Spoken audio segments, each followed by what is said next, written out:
Là, c'est vrai, on est au printemps et il commence à faire beau, on commence à parler de golf. Les différents terrains de la région commencent à ouvrir. Certains l'ont déjà fait. Parlons du terrain de golf qui est à Mont-Saint-Grégoire. Terrain de golf, un 18 trous exécutif, là où j'ai fait mes débuts de carrière en golf il y a une dizaine d'années. Changement de propriétaire, relance de ce terrain de la région. On en discute avec notre invité, M. Marc Voyer. Bonjour et bienvenue. Bonjour, plaisir d'être ici. Pourquoi vous avez acheté ça? Écoute, c'est un projet de... De retraite? Bien, un peu de retraite, oui, mais moi, j'ai toujours rêvé d'avoir un grand terrain. Puis, mais honnêtement, j'aurais pas pensé être capable d'avoir un terrain de golf. Donc, ça aurait pu être une terre à bois, ça aurait pu être une ferme, ça aurait pu être... Mais on est des golfeurs. Donc, moi, je suis un golfeur depuis longtemps.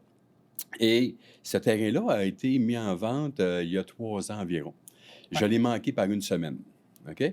Donc, un petit peu de frustration, un petit peu de déception. Oui, c'est ça, parce qu'il y a eu des immigrants investisseurs qui l'ont acheté. Et dans le fond, moi, j'ai suivi le dossier. Là, finalement, ils ont eu un petit peu je dirais, de laisser aller par rapport au terrain. Eux, tu sais, dans le fond, ils ne connaissaient pas le golf. Ils ont acheté ça, ils ont fait de leur mieux, je pense. Mais c'était pas leur métier, c'était pas leur passion, ça paraissait, ils n'étaient pas là souvent. Donc, quand ça a été remis en vente à l'été passé, j'ai revu ça et c'était la même description qu'il y a 3 ans, les mêmes mots, les mêmes affaires. Là, je dis, ben voyons donc. Fait que là, j'ai dit, OK, je relance le projet et j'ai trouvé Dans le fond, j'avais déjà un associé, j'en ai trouvé quelques autres. Puis on a dit, parfait, on part avec ça. Donc, puis, vous, là, il y a 3 ans, vous vouliez l'acheter. Déjà, oui, c'est ça. Ouais. Donc, vous l'aviez sur le radar depuis Je l'avais sur le longtemps, radar, là. oui, c'est ça. Moi, j'avais vendu mon entreprise en informatique il y a 4 ans et demi. Donc, tu sais, j'étais encore en forme, j'étais relativement en bonne santé. J'avais le goût de faire encore des projets. Puis ça me tentait. Puis là, j'avais eu comme un petit peu une déception. Mais j'ai dit, bon, écoute, si c'était pas dû, c'était pas dû. C'était pas dû là, mais là, finalement, C'est ça. les planètes se sont alignées pour Ouais. l'acquisition cette année. Là, vous êtes combien d'actionnaires dans Donc le là, on projet? est 7 Vous actionnaires. êtes 7? Ah Oui, c'est ça. Donc, 3 principaux, là, donc, qui sont, dans le fond, j'ai un directeur général qui est avec moi, là, qui a une vingtaine de pourcents. Moi, j'ai une trentaine de pourcents. J'ai une autre personne qui s'occupe du terrain, qui a autour de 20 %. Les autres sont un peu plus, là, à des 10, 7, 5 d'actionnariat. Bon. Donc, ils sont un peu moins présents. Il y en a qui travaillent encore. Et c'est sûr que ça nous permet d'avoir... Par contre, ils ont tous je dirais, des talents et des fonctionnalités intéressantes pour le terrain. Chacun amène une valeur par rapport au terrain. Bon. L'univers du golf, ce qui est un peu bizarre, puis là, je remonte avant la pandémie. On dit, le golf, c'est plus ce que c'était, c'est en décroissance, il y a moins de monde qui joue, il y a des terrains qui ferment. Bref, c'était très négatif ce qu'on entendait sur les golfs. Arrive la pandémie, où on n'avait pas beaucoup d'occasion de faire grand-chose de notre vie. Et là, oups, le golf est redevenu populaire. Certains terrains ont fait les meilleures années dans les 3 dernières années. Puis le beau temps, bon, là, il a mouillé un peu l'été passé, c'est vrai, mais mis à part ça, puis finalement, le golf, ça marche encore. Puis il y a encore des joueurs. Puis visiblement, si vous avez acheté ça, c'est parce que vous pensez qu'il y a un avenir. Définitivement. Le golf a été... tu sais, il y a eu je dirais, la période Tiger Woods là, qui a fait en sorte que tout le monde voulait jouer au golf, puis tout le monde, comme on dit, tripait sur Tiger Woods, puis ça a fait en sorte qu'il y a eu beaucoup de joueurs. Parce que il y a eu comme un peu une baisse, là, parce que il y a eu toutes sortes de raisons. Il y a eu des terrains qui étaient peut-être soit mal gérés. Il y a peut-être eu des choses aussi que les gens ont embarqué aussi dans le vélo. OK? Le vélo a fait beaucoup de tort au golf. Tu ne peux pas faire du vélo 5 heures puis faire du golf. C'est un ou l'autre. Il y a juste 24 heures d'une fois. Exactement. Donc, les gens ont fait des choix. Il y en a beaucoup qui sont allés du vélo. Donc, ça a laissé un peu le golf un petit peu en plan là, par rapport à ça. Donc, tu sais, c'est souvent des vagues. La pandémie était une merveilleuse chose par rapport au golf. C'était la seule activité qui était ouverte. Donc, c'est sûr que... Et là, les jeunes ont redécouvert le golf. Parce que c'est la seule chose qu'ils pouvaient faire. Tout le reste était fermé. Les arénas étaient fermés. Donc, tout ce qui était à l'intérieur, ils ne pouvaient plus pratiquer des sports. Donc, le golf est devenu comme un peu la tendance pendant un certain temps. Et ça a repris beaucoup d'essor par rapport à ça. Plus de jeunes, plus de femmes? Les femmes sont, je dirais, il y a une tendance par rapport à ça. Soit qu'il y a beaucoup... En tout cas, nous, on regarde, il y a beaucoup de couples maintenant qui jouent au golf ensemble.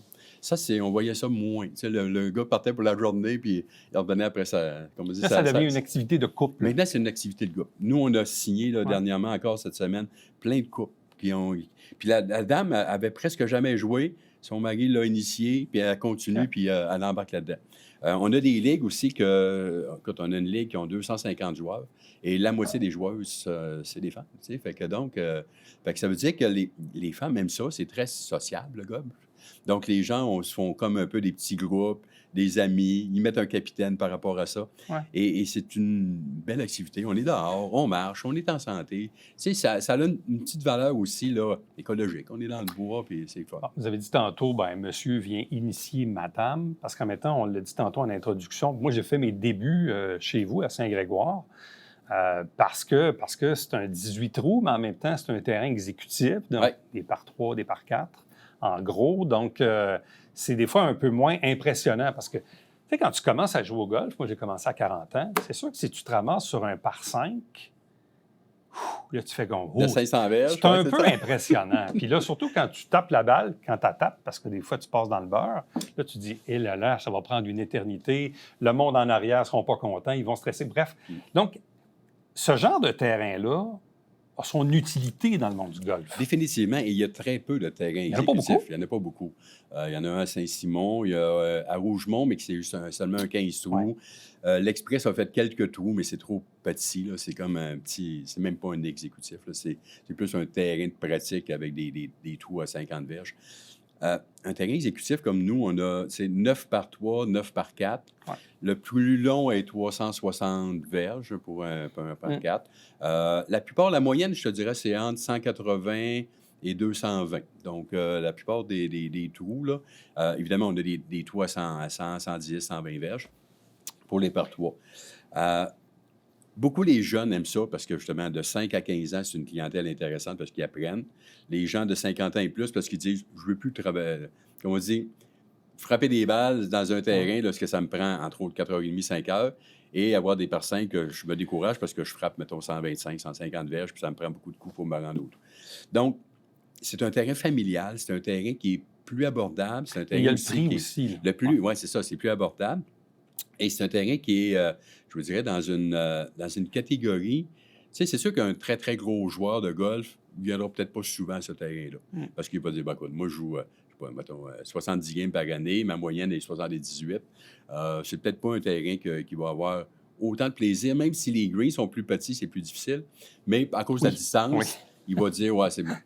Donc, nous, on a dit, ben, regarde, on pense que la clientèle aussi va avoir des temps de jeu moins longs. Okay? Passer des 4h30, 5 heures sur un terrain de golf, les gens aiment moins ça. Nous, ça joue entre 2h30, 3h30 à peu près, faire un 18. Donc ça, c'est intéressant. Mais en même temps, je prends l'exemple. Si moi, j'ai un ami qui veut s'initier au golf, qui a joué, genre, il y a 20 ans, puis il n'a pas retouché à ça, je ne l'amènerai peut-être pas à Vallée-des-Forts. Hein?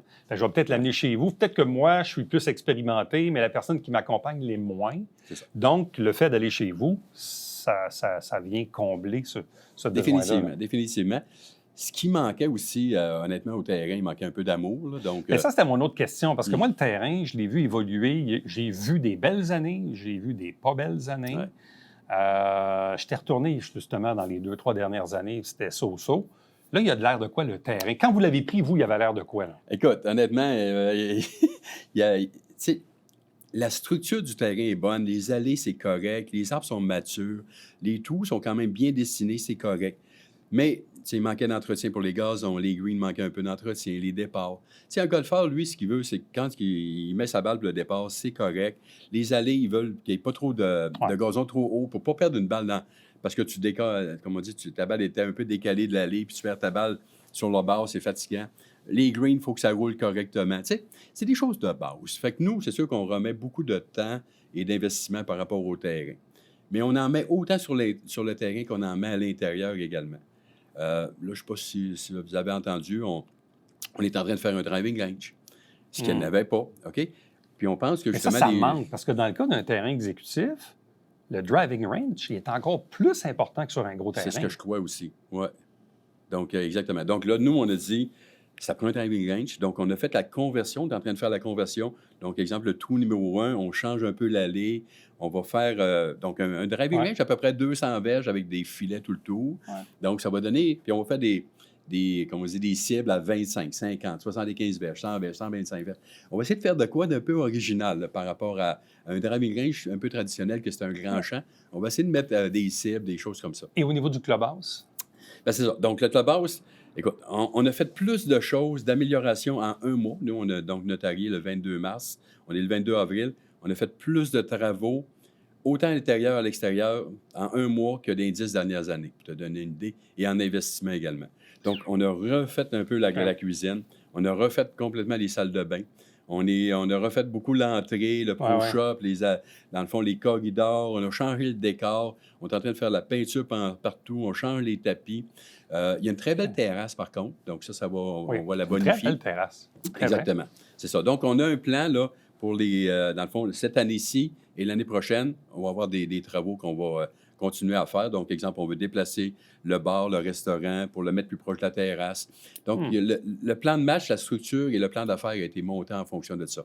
On fait également à l'extérieur un green pour chipper, parce qu'avec une trappe de sable, ce qu'il n'avait pas également. Donc, on va faire autant d'améliorations à l'extérieur qu'à l'intérieur pour que les gens, il y ait une ambiance de golf. On va mettre des télévisions partout. On va mettre ça pour que les gens disent c'est un happening. On s'en va là, c'est une ambiance de golf. Les gens sont agréables, on fait attention. Nous, on parle aux joueurs, ils viennent s'inscrire. Moi, je suis presque toujours au Pro Shop. Je reviens au terrain, vous l'avez dit tantôt, bon, ceux qui étaient les propriétaires, évidemment, n'avaient peut-être pas beaucoup d'expertise dans le domaine. Il faut connaître ça. Il faut connaître ça pour être capable d'entretenir un terrain de golf pour qu'il soit vraiment optimal. Là. Honnêtement, oui. Écoute, je n'ai pas la prétention d'être un expert en type de pelouse et tout, mais ça fait longtemps que je joue. Mes associés, c'est tous des joueurs de golf également. Donc, c'est sûr qu'on a une base intéressante. Mais il faut avoir des employés extraordinaires. De l'expertise. Une expertise, là. Donc, c'est sûr qu'on a des gens là, qui sont avec le terrain depuis une quarantaine d'années déjà. Ouais. Il y en a que ça fait 5 ans, il y en a que ça fait 10 ans. Donc, ces gens-là, ils ont une valeur super importante parce que c'est eux qui font en sorte que l'expérience de golf est intéressante. Abonnement de saison, ça ressemble à quoi chez vous? Bien, un abonnement de saison, on peut l'avoir sur 2 formats. On peut l'avoir un abonnement pour, mettons, 4 jours, lundi au jeudi, OK? Donc, qui est autour de 1050 $. Ou on peut avoir un abonnement 7 jours à 1250. Okay. Donc, c'est des tarifs, je vous dirais presque la moitié prix des autres terrains, si on regarde. Et moi, je pense que les gens vont avoir du plaisir pareil. Donc, on veut rattirer la clientèle. On a quand même 4 matins où on a des ligues, donc du lundi au jeudi. Fait que ça, c'est intéressant. On a beaucoup, évidemment, de disponibilité à compter de 10 heures et l'après-midi. Mais on va faire beaucoup de promotions. On va faire beaucoup je dirais, de messages par rapport au terrain. Qu'est-ce qu'on veut faire et comment on peut essayer de bonifier l'expérience et d'attirer peut-être justement soit des ligues, des tournois, des choses comme ça. Alors voilà, ce sont de très, très bonnes nouvelles de revoir que le club de golf de Mont-Saint-Grégoire, dans le fond, est en relance accélérée avec des investissements et tout ça.